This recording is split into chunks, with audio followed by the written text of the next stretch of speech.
welcome to the deep dive. Today we're jumping into something I think a lot of us grapple with. Understanding and maybe more importantly, leading people who might seem, well, difficult. Yeah, it's a common challenge. Right. And you've shared some really great material on this. So our mission today is to pull out the practical gold.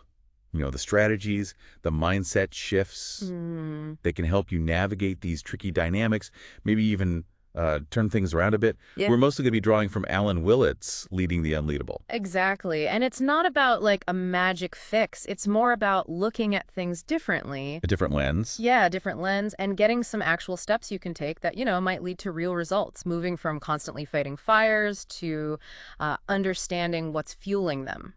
Okay, let's get right into it then. The book kicks off by talking about accepting this call of exceptional leadership. It frames dealing with these tough situations not just as a burden, but as a real chance to, step up your leadership game. Yeah, it's an opportunity, really. And it gives 5 key actions. First, be fearless. Say no when you need to. Second, build a sort of community, other strong leaders around you. Support network. Third, and it's pretty blunt here, stop whining. Yeah, direct. Fourth, learn to actually love the challenge of transformation. And fifth, accept that setbacks, they're just part of learning. Does that ring true for you, that feeling of dread before tackling a sticky situation? Oh, absolutely. I think almost everyone feels that. But the reframe here is key, isn't it? It's not about wishing it away, but seeing it as, okay, this is my development opportunity as a leader. And that saying no part, that's huge. Protecting your focus. Exactly. So you can tackle the real issues, not just every little thing that pops up. And building that community, you're not alone in this. Having that network, super valuable. Makes total sense. Okay, so you decide, right, you're going to lean into this challenge. Right. Then the book dives into mindset. This feels foundational. It really is the bedrock. Willett lays out 7 key shifts in thinking. First, appreciating the diversity of every leaf. That's his analogy. Like every person is unique. Yeah, exactly. Even the challenging ones bring something unique. Look for that value. Then, start by assuming good intentions. That one. That can be tough sometimes, right? It really can be, especially when you're frustrated. But it's such a powerful starting point. What is that? Because it makes you dig a bit deeper. Like, why are they acting this way? What's going on underneath? It doesn't excuse the behavior, not at all. No. But it opens the door to understanding and maybe finding a way forward. Okay. What else? Accepting reality, but not being defined by it. Setting a high bar that people actually want to reach. Understanding how powerful a really cohesive team is, when they gel. Yeah. Seeing trouble not as a personal attack, but as data. Information-rich data. I like that one. And finally, really owning your leadership power, your authority. Thinking about your own world, which of those mindset shifts feels like it might hit home the most for you? For me, I think the trouble is information-rich data. It's just so easy to get caught up emotionally, But stepping back, seeing it as just data. What's the pattern? What are the triggers? That feels way more proactive, less draining. Definitely. Take some of the personal sting out of it. Okay, so mindset's shifting. What's next? It's about tuning in, sharpening your awareness. The book calls it fine-tuning your radar for trouble. Early detection. Exactly. And there are 3 main ways. 1, talk with people. Really listen. Sounds basic. It gets lost easily. Totally. Second, pay attention to differences. Notice when someone's behavior shifts from their norm. Subtle changes. And third, look beyond the surface data. Don't just rely on reports. Understand the human dynamics underneath. In your own experience, which of those is maybe the hardest to do consistently? Listening, noticing differences, or looking deeper? Probably requires real intentionality, right? Actually making time for those informal chats. And when you are talking, really focusing, not just what's said, but what's not said. Noticing those little shifts in how the team feels, someone's mood. Right. And just being curious when the numbers don't quite match the vibe, digging deeper, developing that sort of holistic sense of what's really going on. Right. Okay, so mindset's there, radar's tuned.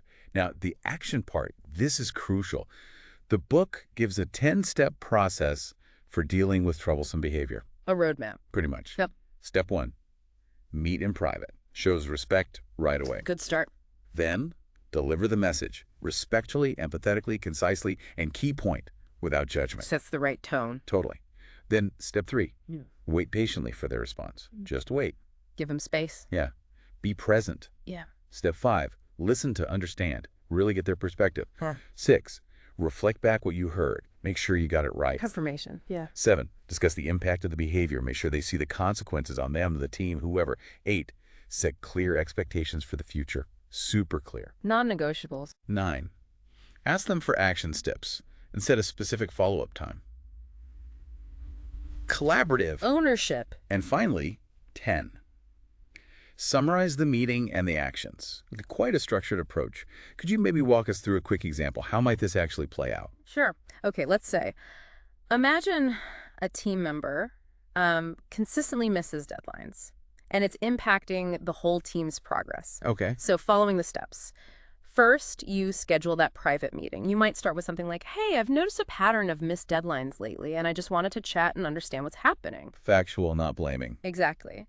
Then you pause, you wait, you listen actively to their side. Maybe they're overwhelmed, maybe something else is going on. Right. Then you reflect back, okay, so it sounds like you're juggling a lot with X and Y, and that's making it hard to prioritize. Making sure you understand. Precisely. Then you discuss the impact. When these deadlines slip, it causes delays for the project and honestly puts extra pressure on everyone else. Clear consequences. Then the clear expectation. Moving forward, it's really essential that we hit these deadlines. And then the crucial part, you ask, so what specific steps can you take to make sure this happens? Puts the ball on their court. Right. You agree on those steps, maybe offer support, and then you set a follow-up. Let's check back in next Tuesday to see how things are going. Got it. And finally, you just summarize. Okay, so we agreed on these steps, and we'll follow up next week. That structure just helps keep a potentially tough conversation focused and hopefully constructive. That breakdown really helps visualize it. But, as the book points out, that meeting is just the start, isn't it? Oh, yeah. The follow-through is everything. Right. Lasting improvement needs consistent follow-through. Willett mentions 5 key things for that. First, a genuine intention for success through collaboration. It's a we thing, not me versus you. Partnership. Second, leader accountability. You're responsible for supporting their success, too. Third, actually believing change is possible. Having that genuine belief. Mindset again. Fourth, regular check-ins. Don't just wait for another problem. Proactive. And fifth, recognizing achieved success. Not just effort, but actual progress, even small wins. Why is that ongoing follow-up so critical? Well, because it shows you're serious, right? It reinforces that the agreed changes matter. Those check-ins, they're chances to offer support, spot new roadblocks, maybe tweak the plan if needed, and celebrating the wins, even small ones, that builds momentum. It encourages them. Yeah, makes sense. It shows you're actually invested in their growth and in the team succeeding. Okay, so you're doing all this, but sometimes improvement just doesn't happen. Unfortunately, yeah. That's a reality, too. The book tackles that really tough decision. When do you think about removing someone? It gives 5 key questions to mull over. First, have they shown willingness and ability to actually use feedback to improve? Are they trying? Are they capable of changing? Yeah. Or is it constant deflection, blaming? That's a red flag. Yeah. Second, how well liked, or maybe better put, respected are they in the wider organization? Can they work well with others? Their network effect, kinda?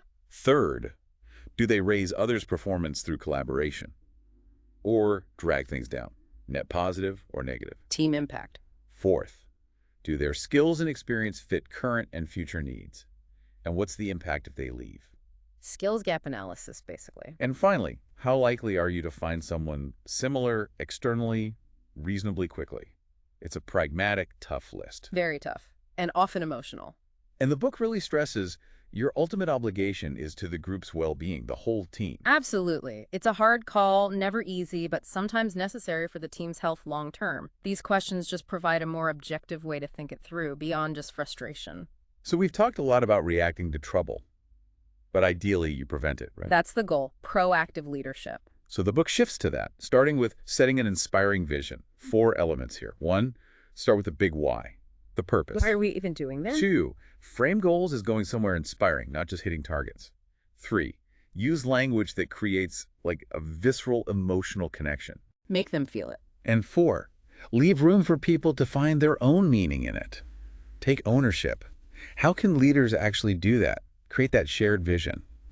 Uh, it really comes down to clear, consistent communication, I think. Talking about it a lot. Yeah, talking about the purpose, connecting individual roles to that big picture, painting that vivid picture of the future you're building together. Storytelling. Storytelling helps, absolutely. Examples that resonate emotionally and involving the team, getting their input on the vision, how it applies to them, that builds real buy-in, shared ownership. Okay, last big piece here, setting clear expectations of excellence. Crucial. So much friction comes from unclear expectations. The book says consider the organizational context, the mission, the vision, and also look externally. What does excellence look like out there in the industry? Benchmarking, yeah. It makes you think, how clear are expectations in your own environment? Because often what we see as difficult behavior might just stem from a mismatch, right? Yeah. A disconnect between what's expected and what's understood. Precisely. Clear expectations are like the guardrails. When people know exactly what's expected and why, they're far more likely to meet or even exceed those expectations. It cuts down on ambiguity, misunderstandings, builds a foundation for accountability. Right. So as we kind of wrap up this deep dive into leading the unleadable, it's clear there's no magic bullet. Definitely not. It's really about a conscious shift, isn't it? In mindset, adopting proactive strategies, having a structured way to engage when issues pop up, and crucially, that diligent follow-through. By understanding these ideas, you, our listener, should be better equipped, hopefully, to handle those complex dynamics and foster a more positive, productive place. And what stands out is that shared responsibility, you know? Yeah. The leader sets the stage, provides support, but the individual also has to own their part, commit to growth. Yeah, it's collaborative. Exactly. It's a journey together towards success, both for the person and the whole team. Great point. And on that note, here's something for you, the listener, to think about. Considering everything we've discussed today, what's one specific, maybe even small change you could make right away in how you interact with someone you find challenging, just to foster a bit more understanding or collaboration?